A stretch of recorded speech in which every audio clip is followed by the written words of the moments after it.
Hey, what's going on, everyone? Grant Cohn just got back from minicamp. It's over. It's over. No more football until training camp. They did 2 days of minicamp, and you get caught up in the moment. Yesterday, Sam Darnold was a starter. Trey Lance played against the second team. Today, Trey Lance was a starter. Sam Darnold played against the second team, and I think it's time for us to take a step back and really look at who won this quarterback competition, at least in minicamp. I also want to talk about vets who practiced, vets who didn't, potential injuries, Big Jake Moody, and maybe the most impressive second-year player so far. The most impressive second-year player so far who's on the field. Brock Purdy's not on the field. So let's start with the quarterback competition.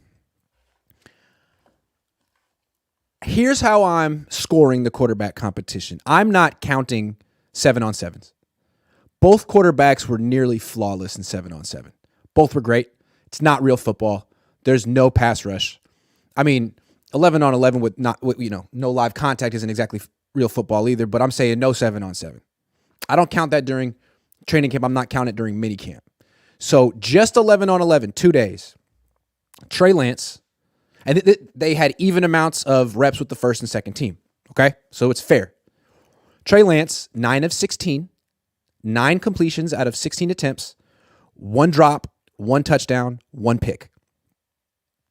Sam Darnold, 9 of 18 with 2 drops, no touchdowns, and 1 dropped interception that throw to Diamador Lenore that hit him in the chest.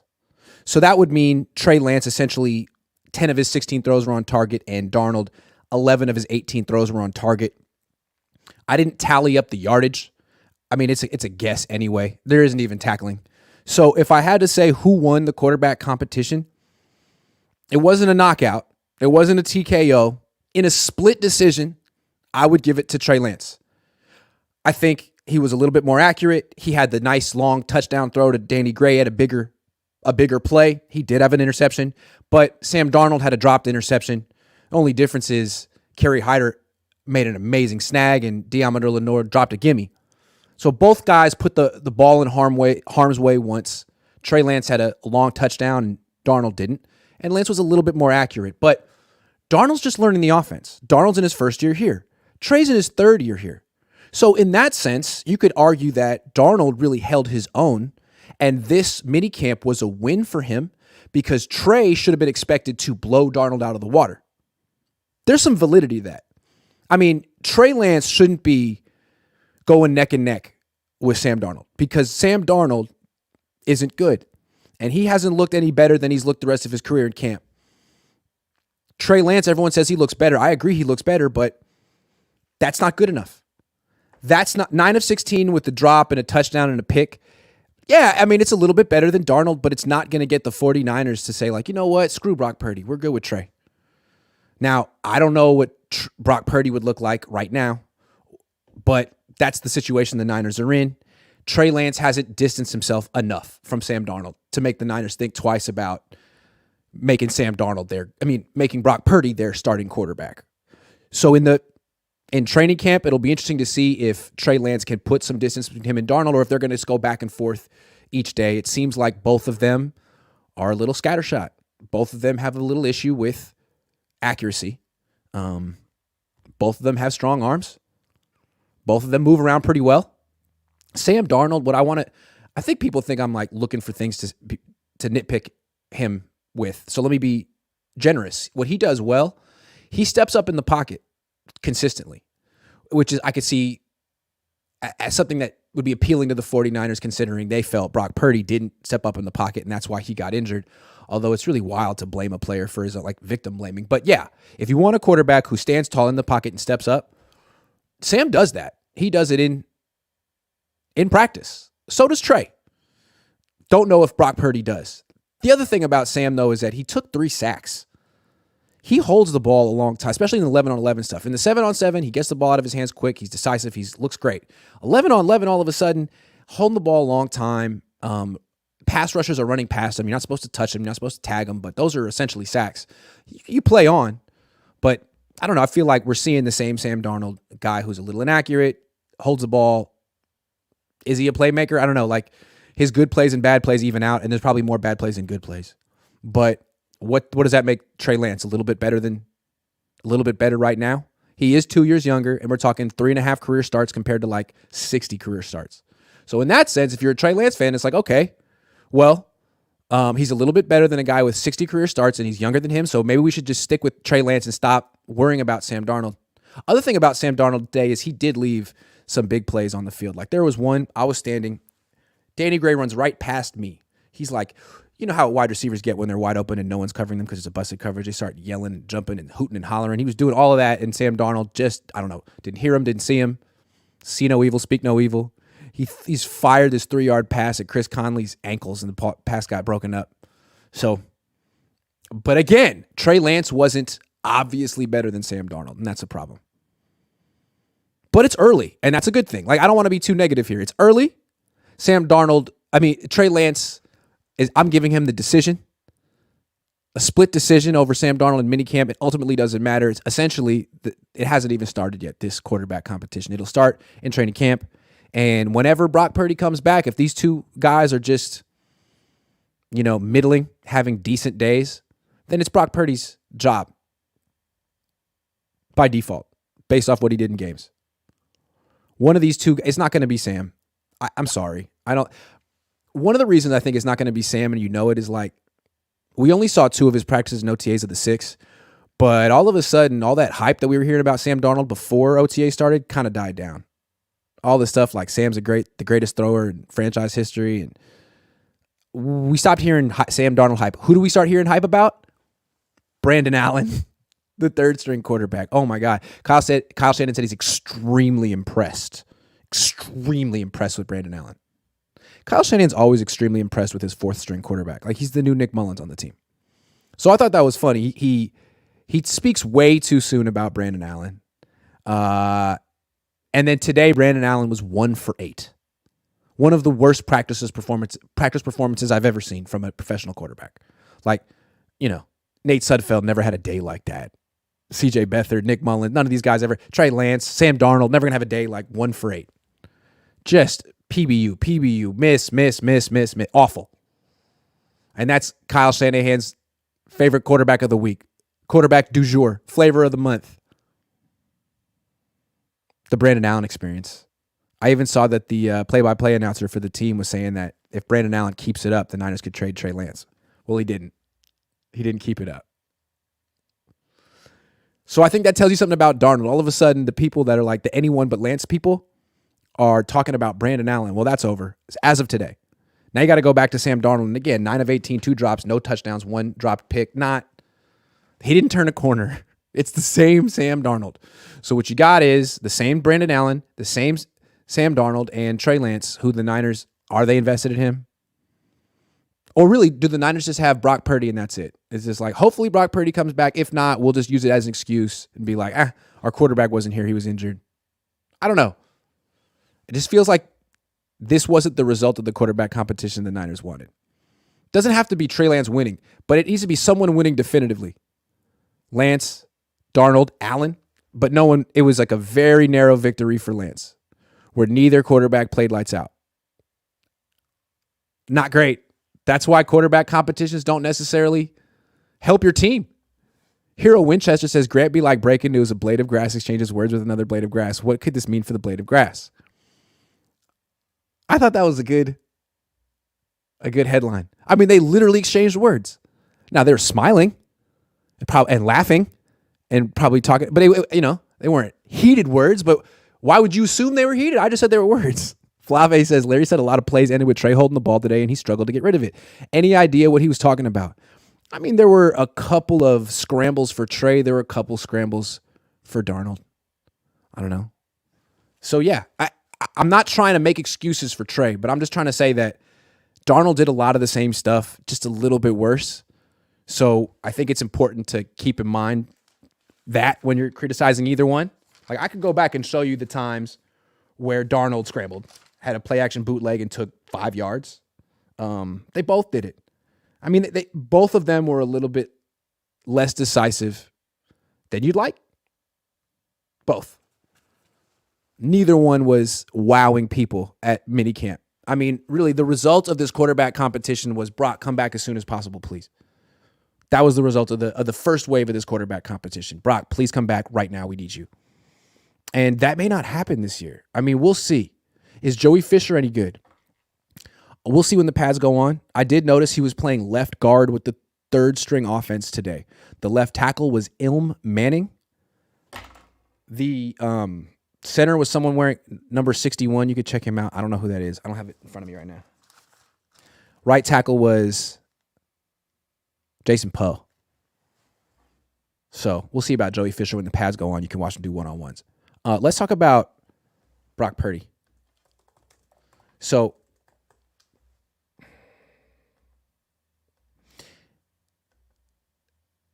it was a very interesting week. Reports came out locally and nationally. Matt Mayoko, Albert Breer. Brock Purdy's ahead of schedule. After 1 week of rehab, he's ahead of schedule.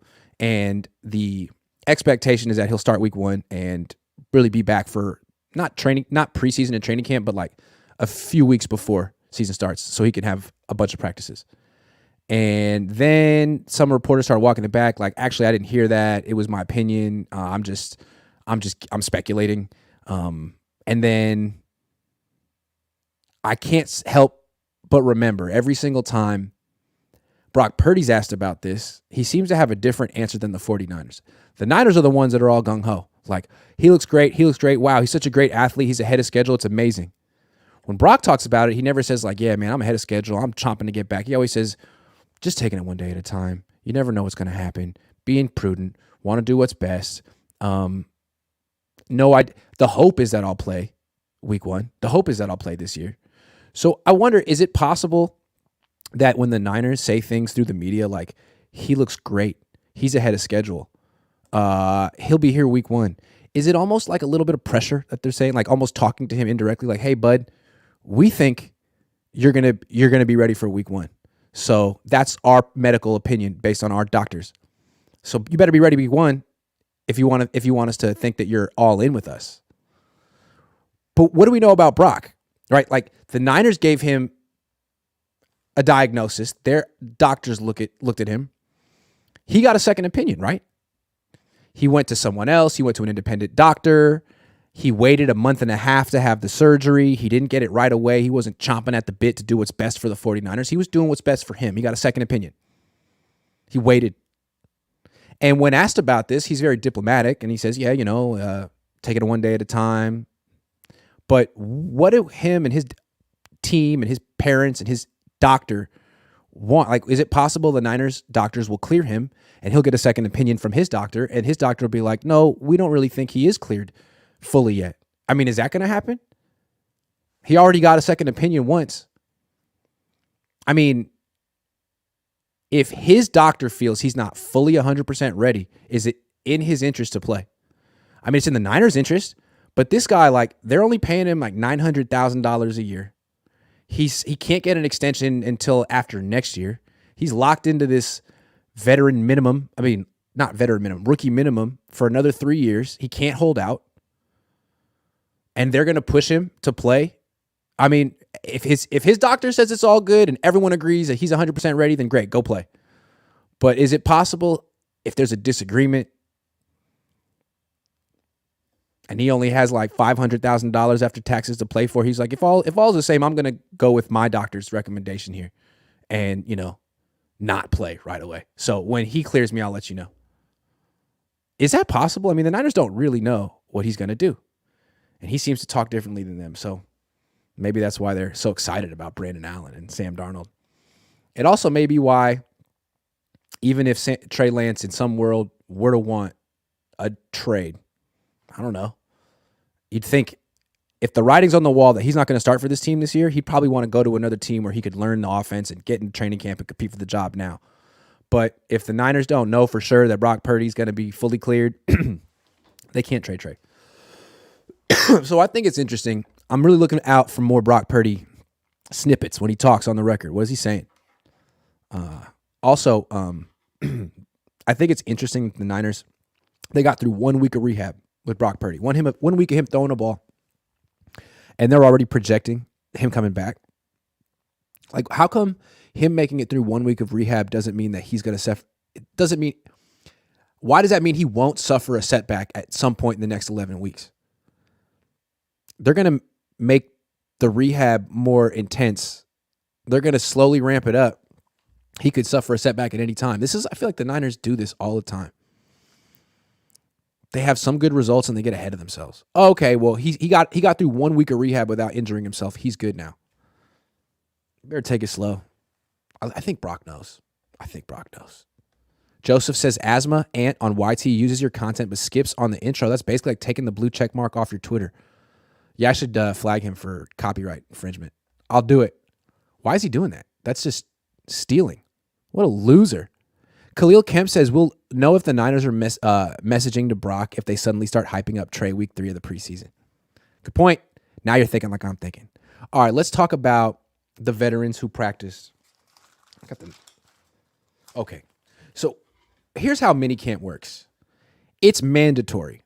If you don't go, you get fined and the team can't pay you back. Like there used to be a gentleman's agreement where they'd give the money back to you when you come back to the team eventually. But no, I think it's $50,000 a day you get fined if you don't show up to mandatory minicamp. So everyone shows up. And most players go through drills. They put on the jersey and the cleats and the helmet, and they run around and get a sweat and work with their position coaches. But when it's time to do, 7-on-7, 11-on-11, not all vets participate in that because football practice kind of sucks. It's hard. It's exhausting going against guys who are trying really hard to make the team and aren't as good as you, maybe a little clumsy, and they might step on your foot. They might poke in the eye. They might do a little bit more to make the team. I mean, it's brutal out there. It's football. Anyway, a lot of guys sit out. A lot of guys don't, though. Jerry Rice didn't back in the day. That was his thing. He was maniacal. You couldn't keep him off the field, and it's one of the things that made him the greatest. And having players like that is one of the reasons the Niners won 5 Super Bowls. And I think it's important to point out the guys on this team who are practicing in freaking June when they get no credit. There's no cameras on them. There's no glory for it. No one's really going to even mention it. George Kittle, Christian McCaffrey, Eric Armstead, Talanoa Hufanga, Brandon Ayuk, Jake Brendel. Those 6. Any of those guys could sit out. I mean, George Kittle, he's one of the best tight ends in the league. He's 30 years old. He could stop. He doesn't need to be out there. Christian McCaffrey, he's a running back. Like all the reason to preserve him, but he's in he doesn't miss any snaps with the first team. I mean, he doesn't miss any snaps that should be his. Doesn't give him to Jordan Mason. Jordan Mason comes in after him. Eric Armstead, he's over here making like $20-something million a year. He doesn't need to be out there. He's out there. Hufanga hasn't gotten paid yet. Ayuk hasn't gotten paid yet. So you kind of see why they're still proving themselves. But Nick Bosa's not out there. And Jake Brendel, he's 30 years old. He doesn't need to be out there, but he is. So I respect that. And to me, when you talk about leadership, that's leadership. This is a team that hasn't won the Super Bowl yet. They think they're going to by default eventually, but they won't. They're going to have to earn it. They're going to have to work a little harder, even though they think they've already worked as hard as they possibly can. And it starts now. You can't throw away off-season practices. You got to be ready to go week 1, which the Niners haven't been since 2019. They've started out slow 3 years in a row. It's either injuries or whatever.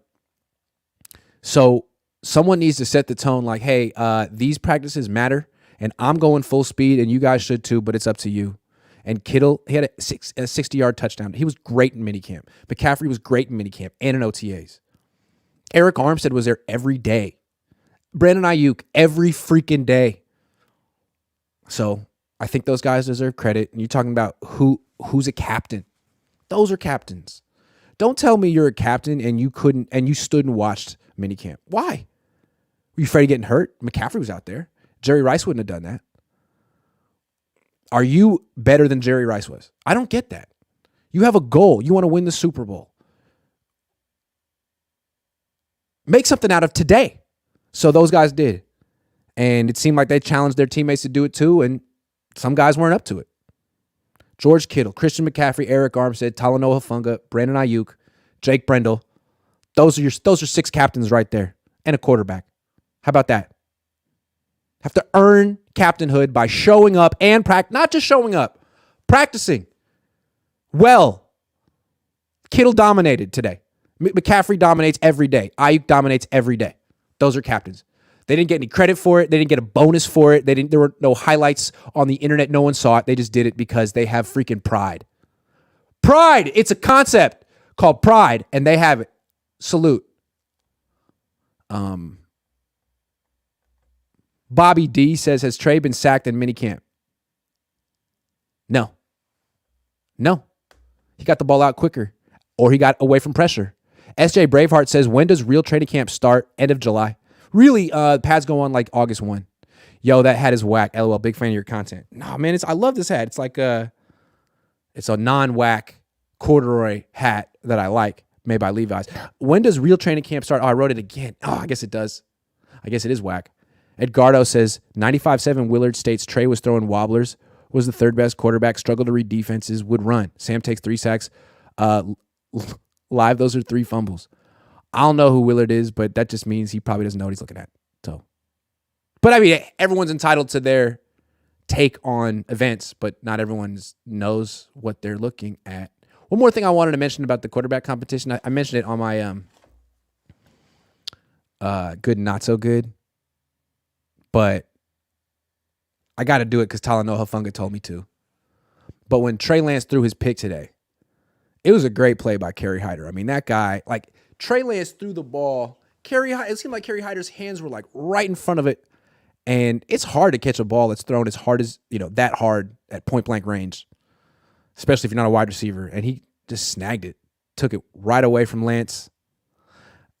The defense got so excited. They're working. They're out there without Fred Warner, Nick Bosa, a bunch of guys. And so Talanoa Hufanga, who's like the man on the defense in minicamp with all these other guys out, walks down the sideline past me and says, hey, mention that in your show tonight. I was like, okay, I will. It was a great play. It's not one of these like, the quarterback messed up. Yeah, I mean, he shouldn't have thrown that. But it was just a phenomenal play by Kerry Hyder, who, for whatever reason, hasn't done a ton away from the 49ers and Chris Kocurek, but here, he's really good. And I wouldn't be surprised if he ends up playing a lot this year. Everyone's assuming Drake Jackson's going to be playing opposite Nick Bosa. We'll see. He's going to have to make some plays, and Kerry Hyder always makes plays on this team for some reason. So Talanoa, I mentioned it. It was a great play. The defense won the day today. Let's talk about veterans who didn't practice in minicamp for one reason or another. They showed up. They put the jersey on. They went through drills. They broke a sweat. And then they watched practice from the sideline because they're very important and they don't want to get hurt. And I get that. But at the same time, other veterans on the team who are captains went out there and set the pace, showed the young players what it takes and what's going to be required for them to go deep into the playoffs. Guys who couldn't be bothered. Deebo Samuel, Fred Warner, Dre Greenlaw, Trent Williams, Javon Hargrave, Trevarius Ward, Nick Bosa. These 7 players, apparently, are just too good to play. You can't risk it. I mean, sure, they'd like to practice, but there's so much at stake for them that they just can't get on the field and, give the player across from them a real good look in June. Because even though iron sharpens iron and every rep is invaluable, and there's fewer and fewer every year because the veterans who negotiate with the NFLPA and the NFL always take hours and hours away from the coaches because they don't want to work as much anymore. And the more work, the easier it is to develop the young guys who take their job. So you legislate all these hours and practices away. They cancel 1 week OTAs, and you still don't practice. And then you go up on the press conference and say that you got your head on straight, and last year you were distracted, and this year you're going to be better and you're in better shape. Well, then practice. I love how Deebo Samuel at the podium yesterday was like, man, that whole contract thing was a big distraction last year. Dude, you distracted yourself. Nick Bosa's going through the contract thing right now. We wouldn't know it. He doesn't talk about it. But Deebo Samuel melted in March, and he let it affect his entire offseason. Apparently, it affected his fitness. He came in out of shape and overweight. He admitted. He said it was a distraction. He distracted himself. It's not a distraction for Bosa, but Bosa's not practicing. I don't know. It just seems to me like if you're this team that has lost back-to-back NFC championship games and you keep telling people that you're the best team in the league, essentially, that no one else could have gone to 3 NFC championship games in 4 years, and that's some type of accomplishment, and it proves that they're going to win the Super Bowl, like now. Like, shouldn't you be making your big push right now? Shouldn't you not be canceling OTAs? Shouldn't everyone be out there like, hey guys, this is our year. We're pissed. We lost in Philly. We got screwed. We should have won that game. Like, we have a chip on our shoulder. We're going to prove it every single day. Deebo, we need you out here. Hargrave, Trent, we need you out here. Like, this is the year. We are going to empty the tank this year. We're going to empty the clip this year. But like, not like they're pacing themselves because they do this every year. Like, oh, we're the kind of team, we play deep into January. Like, yeah, but you don't play into February, do you? You're trying to get into February. And to get into February, you don't throw away June. So, you know what? I'm probably sounding like a curmudgeon right now. But it's their business. And yeah, Nick Bosa, he'll be ready. But he was a captain last year. He should not be a captain. Trent Williams should not be a captain. Deebo Samuel should not be a captain. I mean, I always think of Fred Warner as the ultimate leader on this team, but I just don't understand him not being out there. Seems like he gave his captainship to Talanoa. So you be captain, man. You do it. I'm too old for this. I'm too good for this. I don't know. Maybe I'm tripping, man. But that's what I didn't like about minicamp. I feel like if you think you have a special team and you guys are a team of destiny, you should be out there. They should be trying to hold you back. This is a special team. You only have so many practices where you guys can all be out there together. Why would you throw that away? Unless this isn't your year because you don't know who the hell your quarterback is. I don't know. Maybe that's the case. Flave says, if you had to choose between two cars that were basically indistinguishable, but one cost you $9.3 million and the other cost you $4.5 million, which one would you choose? Well, it's not that simple, though, because there's also the initial investment of the first-round picks. So you mortgaged your future for Trey Lance and then crashed the car, and now someone else fixed it, and you're like, well, monthly is a little expensive, but like you already put like $30,000 down, whereas someone gave you Sam Darnold. So I don't know. I mean, I think it'd be a little tough to just throw away the car I spent $30K on and is now fixed. That I didn't fix. I couldn't fix it, but the car got fixed. Someone else gave me another car in the meantime for free. And yeah, it's a little bit cheaper. And maybe you could do some of the things that the other car could do, but I'm not throwing away that car right now. Unless Brock Purdy comes back and is the greatest car of all time for cheap. Like, that's the only way. But I like how you tried to lead me. You think you're smarter than me, Flave, but you're not. Isaac says, Kyle said Drake Jackson looks incredible. Thoughts? He doesn't. But it's a nice thing to say. He looks like Drake Jackson plus 10 pounds. Is Gutierrez still on the team? How's he look? I didn't notice him in minicamp. But again, when the pads go on, that's when it gets serious for the linemen, and we'll see how they do in one-on-ones. Okay, so I complained about the players who were standing there healthy, not practicing. There are also some players who were not practicing and appear to be injured, but there was no official explanation because the NFL teams only tell you what they have to tell you, and there's no like real practice injury report until training camp. So they'll be like, yeah, he's working through something. So players who were not out there in training camp, Elijah Mitchell, Darrell Luter Jr., Javon Kinlaw. I don't know what's going on there. And I guess maybe it was just a little, who knows? It could have been nothing. And if it was something, it could have been small. And when they come back in training camp in a month and a half, it could be history. But those three guys were not on the field. And it's not like they're like Fred Warner and Deebo where their play has dictated that they don't have to be out there. Those guys normally would be out there. Elijah Mitchell, Kinlaw, Darrell Luter Jr., the rookie. So they weren't something to monitor what's going on. Team doesn't have to tell us, so they won't. But Kinlaw, he's got injury history. Luter Jr., he's an important rookie. And Mitchell, big injury history. Mitchell's discouraging because, they're all discouraging, obviously. But with Mitchell, he's so good when he's healthy. He's so freaking good. But at the same time, he's never healthy. And they, it's that cliche, the best ability is availability. I can't even say cliches correctly. And he's not available. Right now, if this is what his training camp's going to be like, if he doesn't come back and have a great training camp where he's healthy the whole time, he's going to lose his job to Jordan Mason. Because Jordan Mason looks just phenomenal. As good as he looked last year, he looks better this year. I would guess he weighs 5 to 10 pounds less this year, which is good. He looks faster. He still looks like a freaking pain in the butt to tackle. So that's a silver lining. He looks good. Ty Davis Price looks a little bit more confident, I suppose. Definitely has more burst than Trey Sermon ever had. Kinlaw, I don't know. Hopefully he was just a one-off. Darrell Luter Jr., maybe these guys had family issues. Maybe Darrell Luter Jr. had a kid. Who knows? They didn't tell us. We'll see. Jake Moody kicked a 63-yard field goal today. It was crazy. Yesterday, he missed a 38-yarder. It was kind of embarrassing. And Zane Gonzalez had the first kick of the day. And it was almost like, is there a kicker competition and is Jake Moody losing it? Well, I guess the team heard it, read it, was aware of the noise, and addressed it today by letting Jake Moody attempt a 63-yard kick. They had him kick a 53-yarder first, and he nailed it. Then he went back to 63. He crushed it.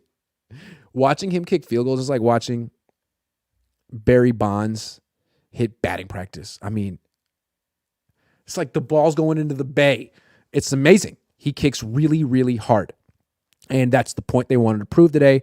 What was funny is they didn't let Zane Gonzalez kick a 63-yarder. It was like, dude, don't even embarrass yourself trying. I think the longest one he attempted was like 45. Jake Moody hit a 55-yarder and a 63-yarder. So, yeah, he's the kicker on the team. Only question with him is if he's going to, crumble in a big moment because he's never faced big moments like he's going to face in the NFL. Or will he miss, short ones? Will he kick him too hard? Janikowski used to do that, if you remember, 20 years ago. That guy would kick the crap out of a 35-yarder and miss it. Hook it wide right. That's exactly what Moody did yesterday. But I don't know. Today he hit a 63-yarder. So that's fair play. Good job, Jake Moody. Of all the second-year players who are making the biggest leap, Drake Jackson, Danny Gray, Ty Davis Price, Spencer Burford. I think Nick Zakelj, Brock Purdy's not out there. Elijah Mitchell's the third-year player. Of all the second-year players, I think the one who's playing the best right now is cornerback Samuel Womack. People didn't really know what to make of him. He had a good offseason last year. He's 5'9". He's short. When they drafted him, it looked like they were drafting him to play nickel. And he was the starting nickel at first last year, but they benched him after week 2. There was something about the way he played that nickel spot that they didn't like. I don't know, maybe it was what he did against the run, or he was blowing his assignments, or whatever. I don't understand, because in preseason, his coverage was excellent in the slot. He was intercepting passes, playing man-to-man, which is really hard to do, especially in the slot where wide receivers can go any direction. You have to follow him around and get your head around and catch the ball. Good luck. He did it. I want to say multiple times. And then he got benched for strange reasons. Now you got a new defensive coordinator, and he's not playing nickel. He's playing outside. And he's playing on the right. He's backing up Diamador Lenore. He's about an inch shorter than Lenore. He's a lot faster than Lenore. And right now he looks better than Lenore, at least in coverage. I don't think he gave up a single catch all of minicamp. He's really sticky in man-to-man coverage. If anyone is close to what Jason Verrett could do for the Niners.